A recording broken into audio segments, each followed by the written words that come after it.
Je ne vais pas le dire comme ça qu'il faudrait éduquer les gens à la politique, il faudrait les éduquer à la culture. Moi, ce que j'aimerais, c'est que la vie soit réorganisée de telle sorte que les gens puissent s'éduquer eux-mêmes, qu'ils aient le temps de s'éduquer eux-mêmes.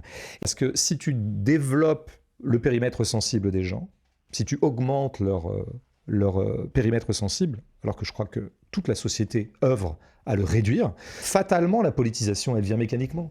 Parce que tu commences à avoir ta sensibilité à tout un tas de choses, des choses que tu rencontres, des choses que tu vis, des choses que tu observes, des choses dont tu souffres, des choses dont tu vois souffrir les autres, ou dont tu vois jouir les autres aussi. Et tu réfléchis. Tu es sensible, ta vie sensible s'est augmentée, donc ta vie intellectuelle s'est augmentée, donc ta vie politique aussi. S'il y a une politique de l'émancipation, elle ne consiste qu'en ça, c'est-à-dire changer le quotidien des gens. Changer le quotidien des gens et faire en sorte que ce quotidien qui est un peu rabougri, il est rabougri par les impératifs de survie et par les modalités que la société nous impose pour pouvoir gagner notre croûte et pour pouvoir nous loger. Eh bien, tout ça nous a beaucoup restreints. Mais ça fait longtemps que les êtres humains, les pauvres, sont restreints. Depuis le capitalisme. Il faut tout réinventer, comme disait à peu près Rimbaud.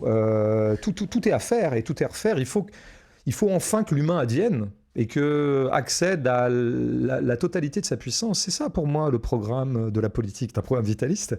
Et pour ça, il faut changer absolument nos espaces de vie, ça c'est sûr. Mais là, je viens de comprendre